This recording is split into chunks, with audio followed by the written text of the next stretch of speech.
한번 따라 하실까요? 영성, 하나님과 그분이 어떤 관계고 그 속에 하나님 어떻게 역사하시느냐, 이걸 영성이라고 말하는 겁니다. 오늘 말씀의 제목은 이렇습니다. 한번 따라 하실까요? 영성이 사라진 시대에 심판을 기억해라. 영성이 사라진 시대에 안타깝지만 심판을 기억하라는 것입니다. 영성이라는 단어를 제가 지금 최근에 굉장히 많이 쓰고 있습니다. 왜냐하면 신앙생활은 하나님과 우리의 관계 아니겠어요? 근데 관계가 다 다르잖아요. 하나님과 100m 떨어진 사람도 있겠고 50m 떨어진 사람도 있겠고 10m 떨어진 사람도 있겠고 늘 동행하는 사람도 있겠고 사람은 다 달라요. 그런데 영성이라고 하는 것은 눈에 보이는 것이 아니란 말입니다. 그러니까 스스로 하나님과의 관계를 좁히지 아니하면 그 사람의 영성은 점점 식어갈 수밖에 없는 거거든요.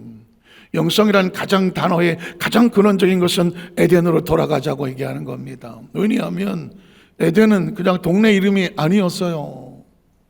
에덴 분식 식당 이름도 아니에요. 에덴은 하나님이 자기 백성을 아담과 하와를 만들고 그를 어디로 이끌었다고? 에덴으로 이끌었다고. 그러니까 하나님께서 에덴을 만드신 이유는 그 에덴에서 아담과 하와 자기 형상과 모양을 담고 하나님의 영을 부어주셔서 하나님 이를 위임시키고 위탁시켜서 그 일을 대신하게 할 하나님의 사람들과 교통하고 교제하고, 그래서 영성은 하나님과 자기 백성, 에덴은 하나님과 자기 백성이 만나는 곳, 만날 수 있는 곳, 만나야 되는 곳, 하나님의 존재가 있는 곳, 하나님의 숨결이 있는 곳, 하나님의 생명이 흐르고 있는 곳, 하나님의 말씀이 선포되고 있는 곳, 하나님의 빛이 임하고 있는 곳, 그 에덴에 가서 하나님께서 영원히 살 수 있는 영생의 생명나무가 준비되어 있는 곳. 어떻게 생각하십니까? 그러니까 에덴은 하나님과 자기 백성과의 완전한 만남, 온전한 만남, 완벽한 만남, 하나님의 계획과 꿈이 있는 곳, 그게 에덴이요. 그게 낙원 아니겠습니까? 그게 천국 아니겠습니까?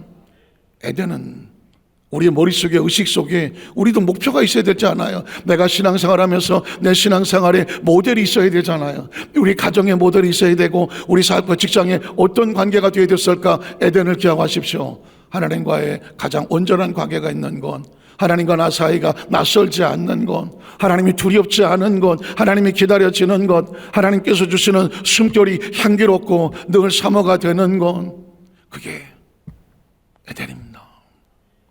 생육하고 번성하고 땅을 충만하라. 하나님 지어놓으신 모든 것들을 네가 번성하고 생육하고 지켜서 정복하고 네가 대신 다스려 달라. 하나님의 위임이 있는 것, 하나님의 위탁이 있는 것, 하나님이 나를 믿어주시는 것, 맡길만 하니까 능력을 주시고 네가 이 에덴을 다스리고 통치하고 지배하고 이끌어가라.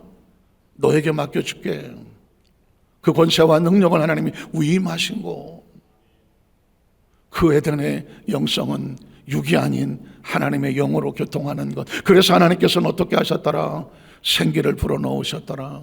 영을 불어넣으셨더라. 생명을 만드셨더라. 흙덩어리로 전락하지 아니하고 짐승처럼 혼적으로 살아가지 아니하고 본능으로 살아가지 마라. 하나님의 영으로 살아가라. 그 속에서 하나님의 영을 우리에게 부어주셔서 푸르마를 부어주셔서 하나님의 숨결을 부어주셔서 우리가 흙덩어리가 아니죠. 우리 속에 존재가 빛이 나는 건 하나님의 영이 우리 속에 있기 때문인 거거든요. 하나님의 영이 있기 때문에 하나님을 아는 것이고 하나님을 느끼는 것이고 하나님을 예배하는 것이고 말씀이 알아듣어지고 뜨거워지고 은혜가 되는 것은 내 속에 영이 있기 때문입니다. 내 속에 하나님의 영이 있기 때문입니다. 그 영적인 것은 하나님의 성령과 교통하고 교제할 수 있는 것입니다. 그래서 우리는 조 목사님에게 배운 대로 성령님 인정합니다. 성령 에크놀로지라고 말하는 성령에 대해서 안다는 거예요. 인정한다는 존재를 아는 거예요. 그분이 누군지를 아는 거예요. 관계를 아는 거예요. 안다고요. 존재를 인정한다고요. 그래서 웰컴, 환영한다고요. 사모하고 간절히 원한다고요. 성령님 인정하고 환영하고 그리고 모셔드린다고요. 왜냐하면 성령이 내 안에 오셔야 되니까. 마치 에덴에 성령이 임하셨을 때 그곳에 생명의 나무가 넘쳐났던 것처럼 그게 우리 속을 영성 있게 하는 것이거든요. 성령은 우리 가운데 영성을 부어주시고 위로부터 능력을 부어주시는 분이거든요.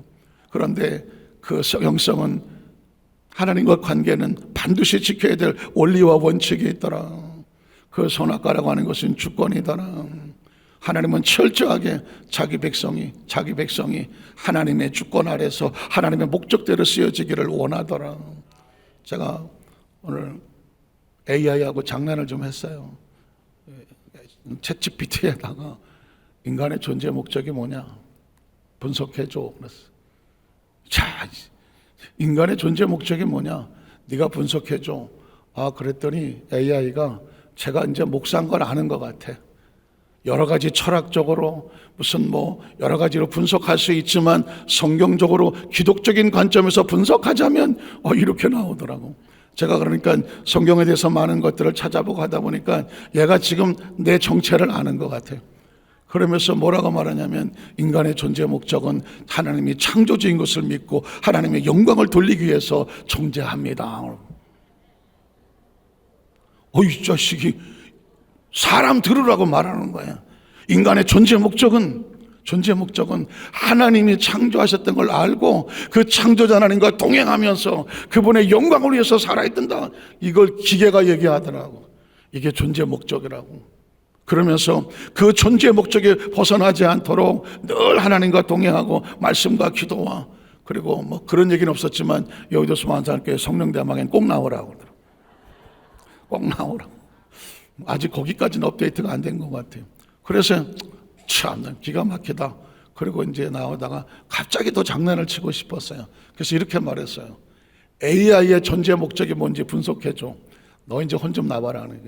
너의 존재 목적이 뭔지 나한테 분석해달라고 그랬습니다. 그랬더니 깜짝 놀랐어요. AI의 존재 목적은 뭐냐? 사람이 하나님을 창조주로 여기고 영광을 돌리며 살아갈 수 있도록 옆에서 돕는 거래요. 옆에서 돕겠대요. 난 진짜 이건 무슨 사람하고 대화하는 거야 그러면서 말하기를 하나님의 영광을 위해 창조된 사람이 그 목적대로 살아가는 것을 돕기 위해서 AI가 존재하니까. 그러면서 자기를 너무 믿지 말래. AI는 분석하고 기계적이고 학습하고 이런 부분에 대해서는 우리가 도움을 줄 수가 있지만 기도라든가 영성이라는 건 네가 알아서 하래. AI는 기도를 못한대. 영성에 대해서는 모르겠대. 그러니까 하나님과 영성의 관계는 당신이 알아서 하라고. 아주 솔직하더라고. 그러면서 AI를 너무 믿지 마라.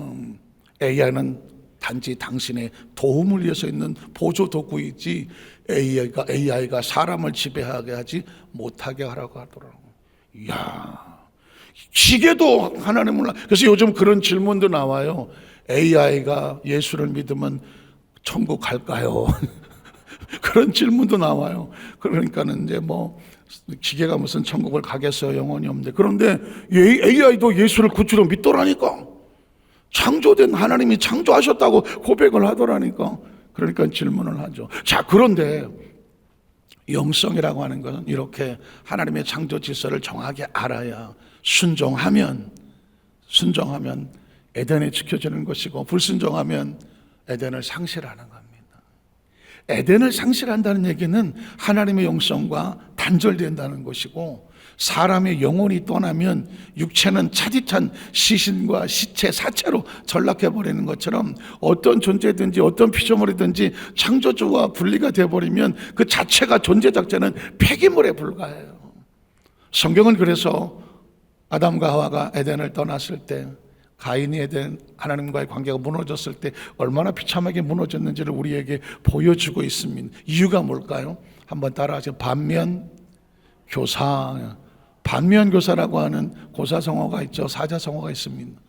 반대쪽에 있는 것을 가지고 나의 스승으로 삼는다는 겁니다.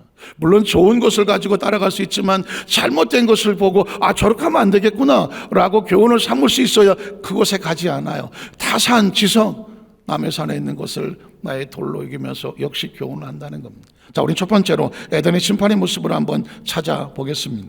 자, 창세기 3장 16절로 19절에 보면 또 여자에게 이르시되 내가 내게 임신한 고통을 크게 더하리니 내가 수고하고 자식을 낳을 것에 너는 남편을 원하고 남편은 너를 다스릴 것이니라 하시고 아담에게 이르시되 내가 내 아내의 말을 듣고 누구 말을 들어야 되는데 AI도 아는 하나님 말씀을 들어야 되는데 네가 그 말을 안 듣고 아내의 말을 듣고 내가 내게 먹지 말라 한 나무 열매 먹으면 어떻게 되는데 죽으리라고 했는데 그 나무 열매를 눈도 까딱 안 하고 먹었은즉 어떻게 될까요? 결과는 뻔합니다. 땅은 너로 말미암아 무엇을 받고 저주를 받고. 제가 이런 말씀드렸습니다. 심판이라고 하는 것은 하나님이 무슨 두더지 튀어나오면 이시기 두더지 때리듯이 뭐 잘못하면 두드러 패는 게 아니라 하나님을 떠나면 법칙 자체가 심판 속에 들어가게 되어 있습니다. 제가 그전에 그런 말을 했죠. 바깥에 비가 쏟아지고 있습니다. 바깥으로 나가면 비 맞을까요? 안 맞을까요? 비 맞아. 이게 법칙입니다. 아니야, 나는 비 안 맞을 수 있어. 맞아요, 안 맞아요? 벗어나면 맞아요. 누구라도 맞아요. 하나님 말씀을 떠나면 누구라도 어떻게 될까요? 땅은 너로 말미암아 저주를 받고. 아담이라도 예외가 아니에요. 하나님이 만드신 첫 작품이라도 예외가 아니야. 너는 내 평생에 수고하여야 그 소산을 겨우 풀칠하듯이 먹을 것이다. 왜? 하나님이 개입하지 않으니까, 하나님이 손을 떼니까, 단절되니까. 그 다음 절에 보면 땅에 내게 가시던 뿔과 엉겅퀴를 낼 것이라. 뭘 내야 되는데? 아름답고 풍성한 자원과 그리고 곡식과 열매를 내야 되는데 엉겅퀴와 가시를 낼 것이라. 내가 먹을 것은 마치 채소인즉 먹는 것조차도 제한되어졌고 내가 어디로 돌아갈 때까지. 인간은 존재적으로 흙으로 돌아가도록 만들어진 존재가 아닙니다. 에덴 동산에 생명나무가 있었다는 이야기는 하나님은 생명나무를 통해서 영생하도록 만든 거거든요. 하나님의 존재 자체가 인간을 흙으로 돌아갈 존재로 조금 살다가 내버릴 존재로 만들지 않은 거예요. 그러려고 하나님 형상과 모양을 줬겠어요? 하나님의 영을 줬겠어요? 아니에요. 무가치하게 전락하라고 하나님의 영을 주 형상과 모양을 주실 리가 없는 거예요. 그런데 그 영이 떨어져 나가니까 흙은 폐기물이에요. 그래서 어떻게 흙으로 돌아올 때까지 얼굴에 땀을 흘려야 먹을 것을 먹으리니 내가 그 속에서 취했기 때문이다. 지금 하나님은 아담을 보고 하나님 말씀을 떠났기 때문에 영적인 존재로 보지 않고 있습니다. 육적인 존재로 보고 있으며 흙으로 보고 있습니다. 그의 속에만 하나님의 영성이 있어서 영이 있었다고 하면 이렇게 말하지 않았을 거예요. 영이 죽어버린, 영성이 상실돼 버리니까 흙덩어리에 불과하니까 너는 흙이야, 흙으로 돌아가. 너는 흙이니 흙으로 돌아갈 것이니라 하시더라는 것입니다. 창세기 3장 22절 24절에 보면 야훼 하나님이 이르시되 보라 이 사람이 선악하는 일이 우리 중 하나같이 되었다. 흙덩어리가 영성은 상실되고 지성은 있어갖고 뭐가 선인지 악인지를 알기는 알지만 영성이 있어야 선을 지키고 악을 물리칠 수가 있는데 영성이 상실되니 선악을 알아도 선택할 능력이 없어. 그러니 어떻게? 그가 그의 손을 들어 생명나무 열매도 따먹고 영생할까 하노라. 영생이 죽어버린 존재가 육체적으로 영원히 산들 무슨 의미가 있겠어요? 생명의 주관자는 하나님이시니. 그 다음 절에 보면 그래서 하나님이 에덴 동산에서 그를 어떻게 합니까? 분리를 말하는 것입니다. 여러분, 성경 속에 분리라고 하는 단어는 굉장히 중요합니다. 사실상은 분리는 두 가지 종류의 분리가 있습니다. 죽음은 하나님과 단절되는 걸 분리라고 말하고, 생명은 세상에서 분리되어 나오는 것을 생명이라고 말하는 것입니다. 다시 말해서 교회는, 에클레시아라는 것은 분리를 말하는 것입니다. 세상에서 나와서 하나님의 부르심을 받고 세상에서 분리되어 나와서 하나님 앞에 예배해서 모인 거룩한 공동체를 뭐라고 말한다? 에클레시아, 교회라고 말하는 것입니다. 거룩하다고 말하는 가데시도 사실은 세상에서 분리된 것을 거룩이라고 말합니다. 그러나 다른 분리가 있습니다. 하나님과 분리되면 죽음인 것이죠. 그런데 지금 하나님께서 에덴 동산에 그를 내보냈다? 단절을 말하는 거죠. 생명과 단절, 거룩함과 단절, 의로움과 단절, 영생과 단절, 하나님의 축복과 단절. 그의 근원이 된 땅을 갈게 하시더라. 흙에서 나서 흙으로 돌아가다. 이 관점을 바라보는 불교에서는 인생을 고해라고 할 수밖에 없는 것이죠. 이같이 하나님이 그 사람을 어떻게 하시고 쫓아내시고 성경 속에서 가장 비참한 단어, 하나님이 쫓아내시고 성경에서 가장 무서운 단어입니다. 하나님이 쓰다가 버림받는, 사울과 같은 왕이 초대 왕이었지만 그가 하나님과의 말씀에 불순종하고 법을 어겨놨을 때 하나님께서 고개를 돌리지 않습니다. 쫓아내시는 거예요. 성경 속에서 우리에게 이 무서움에 대해서 얘기를 합니다. 하나님께서 아담을 내어 쫓아내셨다는 얘기는 여러분 아까 했지만 반면교사 삼으셔야 돼요. 타산지석을 삼으셔야 돼요. 이게 얼마나 두렵고 무서운 거에 대한 인지가 있어야 돼. 인식이 있어야 돼. 하나님과 단절이 얼마나 무서운 건지를 인식을 해야 돼. 그래서 탕자의 비유가 있는 거예요. 아들이 아버지를 떠나서 남은 유산을 가지고 아버지의 손길이 닿지 않는 친구들하고 같이 먼 나라의 땅에 가서 이젠 뭐 내가 마음대로 할 수 있어. 그러나 세상은 그렇게 넉넉하지가 않아요. 아버지를 떠나는 순간 그 사람은 이미 연줄이 끊어진 연과 같이 추락하고 있는 거예요. 심판은 그런 거예요. 제가 그랬습니다. 이 건물 밖으로 나가면 비 맞는다고. 아버지 집을 떠나면 당신은 행복하고 자유로울 줄 알았지만 내 마음대로 될 줄 알았지만 성경은 말합니다. 그가 기근을 만나고 옆에 있던 달콤하던 친구들 다 떨어져 나가고 돈 떨어지니까 신발 떨어지고 신발 떨어지니까 못 떨어지나요? 하여튼 양말도 떨어지고 다 떨어졌나. 그래서 어떻게 먹어야 되잖아. 돼지치기로 전락해가지고 수염내미를 먹고 나오는데 돼지도 등치가 있다 말해갖고 주지도 않고 싸워서 먹을 수도 없고 굶어 죽게 됐습니다. 그때 뭐라고 말합니까? 내가 여기서 주려 죽게 되었구나. 이미 그는 아버지 집을 떠났을 때 그게 기다리고 돼지가 기다리고 있는 거예요. 재수가 없고 운이 안 좋아서 돼지치기로 전락한 게 아니라 아버지 집을 떠나는 순간 그렇게 되어 있는 거예요. 성경이 이 탕자의 피로 우리에게 보여지는 이유가 뭘까요? 머리가 조금 돌아가고 생각이 좀 되면 네가 아버지 집을 떠나고 계명을 떠나고 말씀을 떠나면 누가 기다리고 있다? 돼지가 기다리고 있다. 한번 따라해. 돼지가 어서 와요. 냉큼하여 기다리고 있다니까. 기다리세요. 비로소 거기서 나 돼지고기 좋아하는데 어림도 없어. 그럼 만만한 돼지가 아니야. 그래서 그 탕자가 뭐라고 말해? 아버지께로 돌아가자. 아버지께로 돌아가. 예수님이 탕자의 비유를 말하는 것은 생명이라고 하는 것은 네가 스스로 지킬 수 있는 게 아니야. 아담과 하와가 에덴을 떠나면서 그 모든 건 남은 건 땅덩어리 저주받은 땅밖에 없었던 것처럼 아들이 아버지를 떠나면 돼지치기로 전락하는 거야. 줄여 죽는 거야. 그래서 아버지께로 돌아오라. 아버지께로 돌아와라. 아버지께로 돌아오라. 내가 아버지께로 가야 살겠구나. 돌아가는 거예요. 그런데 그 아버지가 너희 새끼 들어오기만 하면 아주 그냥 그 하나님께서 그렇지 않나. 밤마다 문 열어놓고 나간 자식 들어오기만을 밤새 기다리신다. 이게 하나님의 사랑. 이 얘기를 해주고 싶어서 예수님이 하늘에 있다가 뛰어내려온 거 아니겠어요?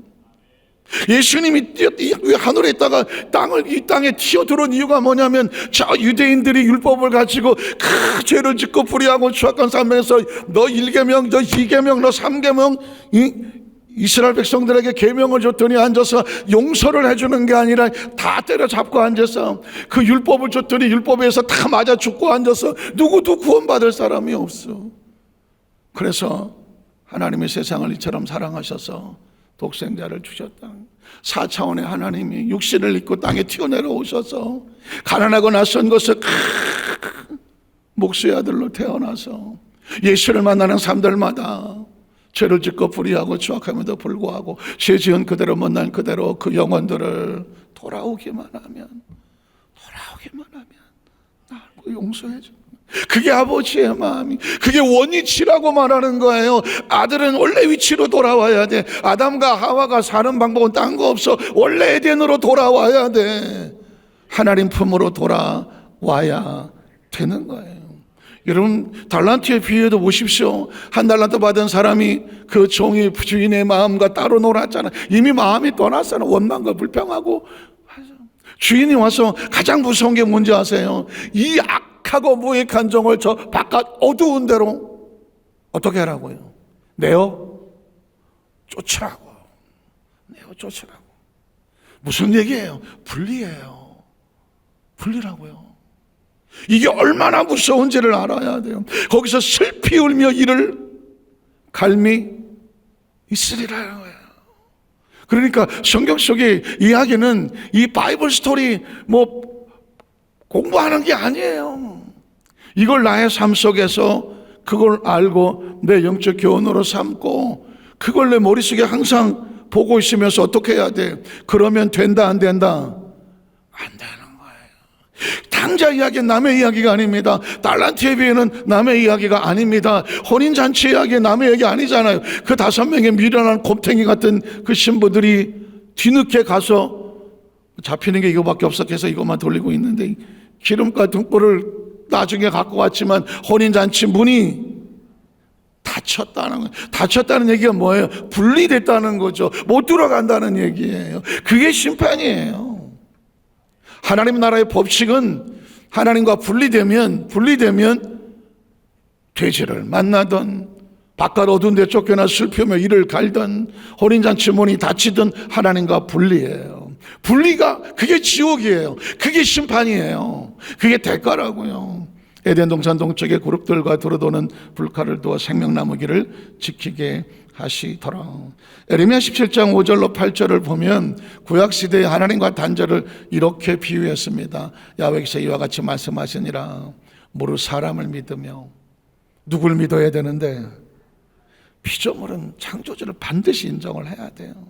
사람을 믿으며 육신으로 그의 힘을 삼고 누구 힘을 의지해야 되는데 창조자 하나님의 힘을 의지해야 되는데 마음이 야훼에게서 모한 사람 떠난 그 사람에게 뭐가 기다리고 있어요? 돼지가 기다리고는 저주를 받을 것이다. 이미 예레미 성경의 창세부터 계시록까지 흐르고 있는 건 뭐냐면 하나님과 분리되면 기다리고 있는 건 저주예요. 저주가 뭘까요? 하나님과 분리가 저주예요. 우리의 생명의 근원이 하나님께로 왔는데 하나님과 우리가 끊어졌다. 이게 저주인 거예요.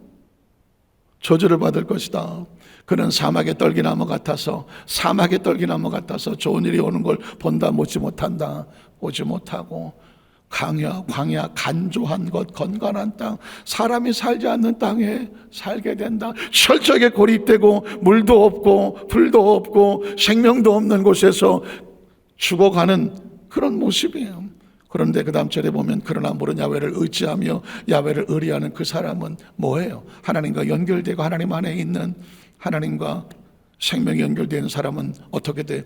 복을 받을 것이다. 복이 뭐예요?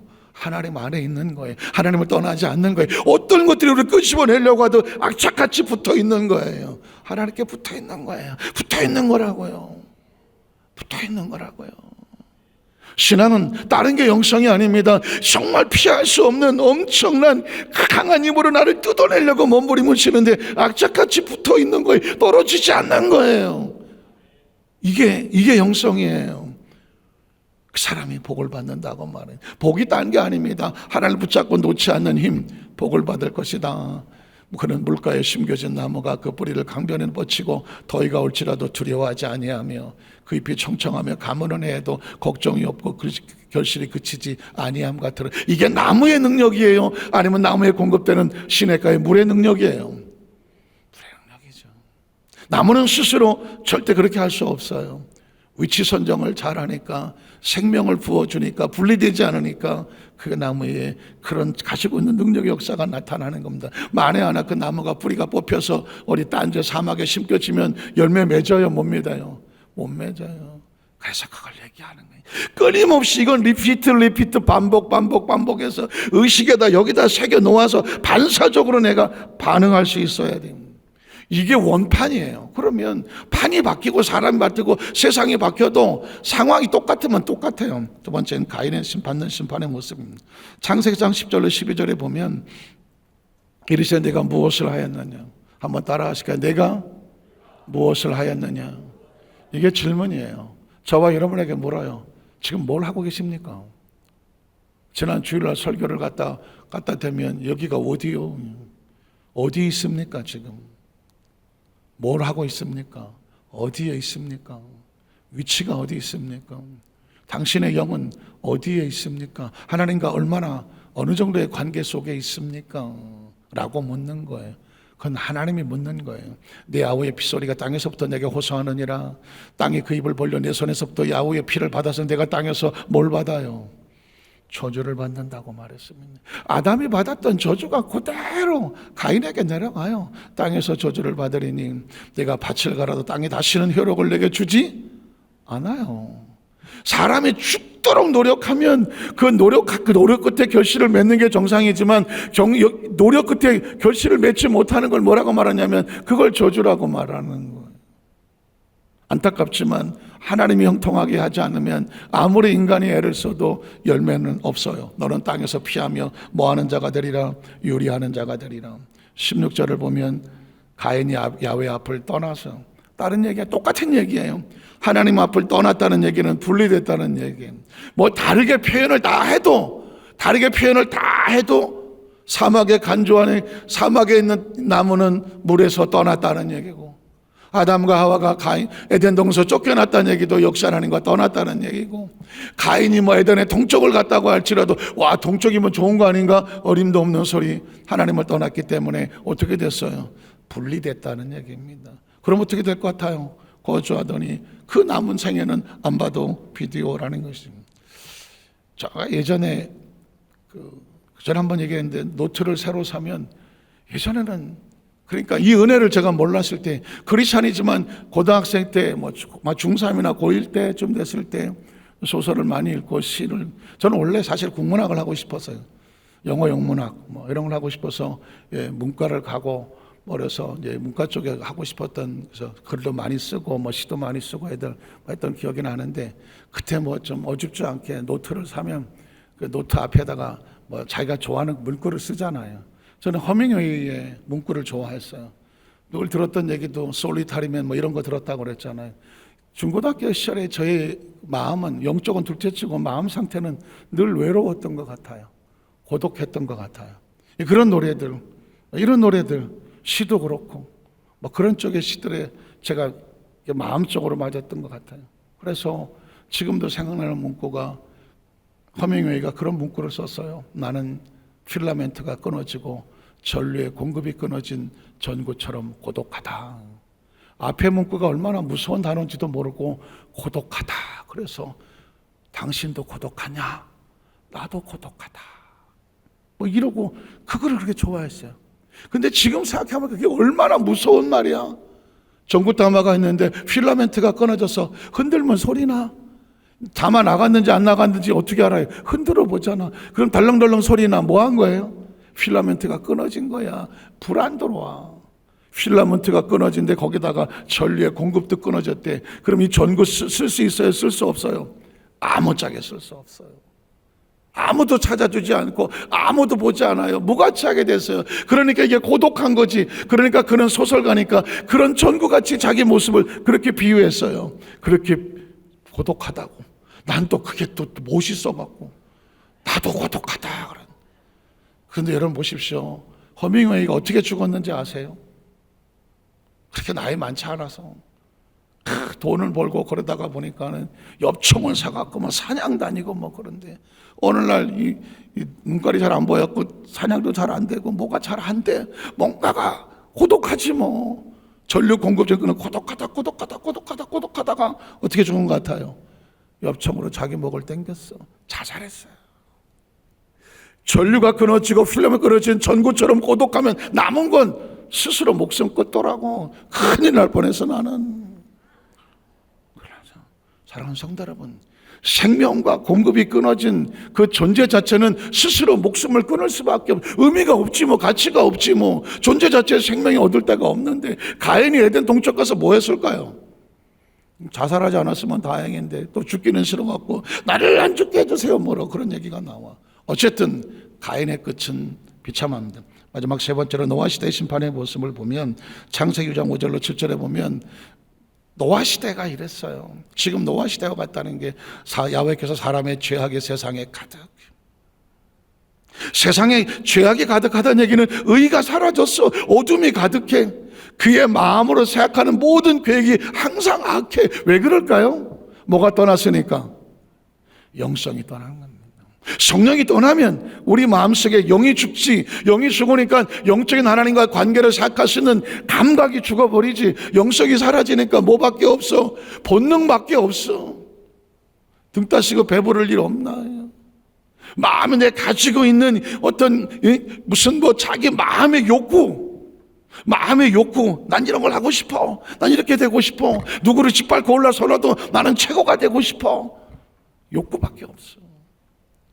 그 욕구를 가지고 해서 얼마나 많은 사람을 희생을 시켰고, 얼마나 많은 사람이 상처를 주었으며, 자기 본능을 채우기 위해서 얼마나 피투성이로 짐승처럼 살았겠어. 그래서 하나님 보시기에 내가 이렇게 만들려고 한 게 아닌데, 그의 마음으로 생각하는 모든 형상 악할 뿐을 모시고 영성이 단절된 것입니다. 땅 위에 사람 지으셔서 이 사람은 영성이 없는 육체요, 흙덩어리죠. 사람 지으셨음을 한탄하사 마음에 근심하시고 이르시되 내가 창조한 사람을 내가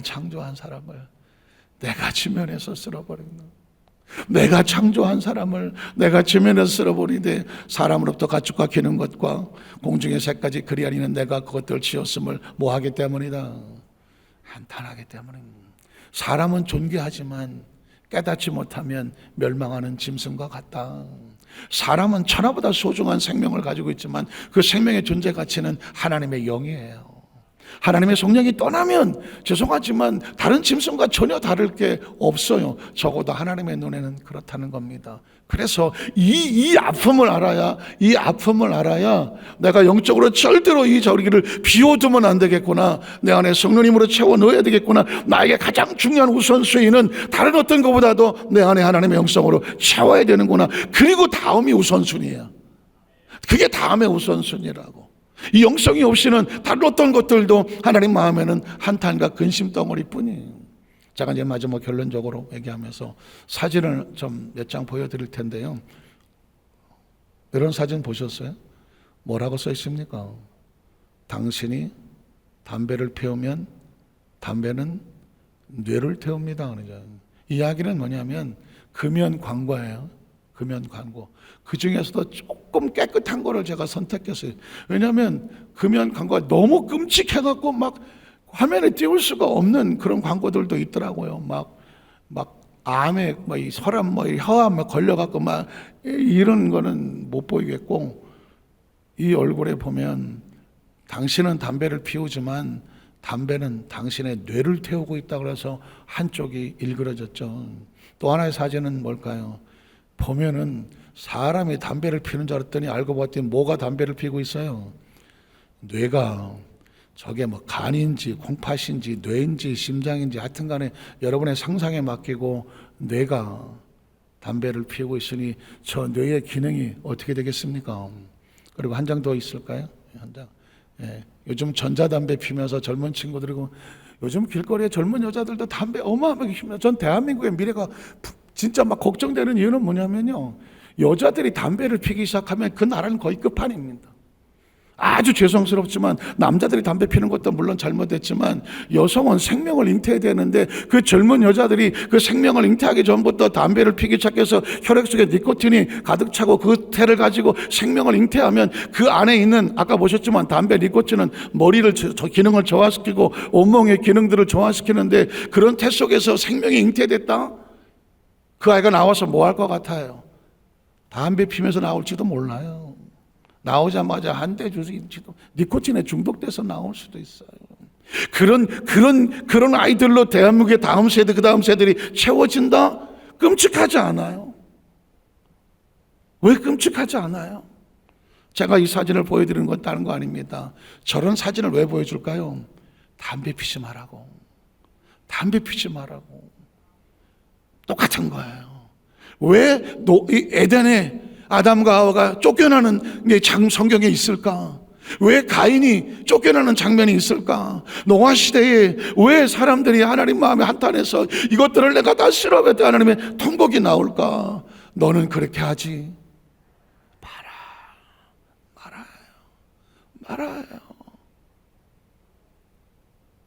교통방송에 사고 나는 거 화면에 이렇게 보여주면 끔찍해서 보고 싶지도 않은데도 왜 그런 걸 보여주는가요? 교통법규 어기면 이런 대형 사고 납니다. 그러니까 절대로 그렇게 하지 말라요.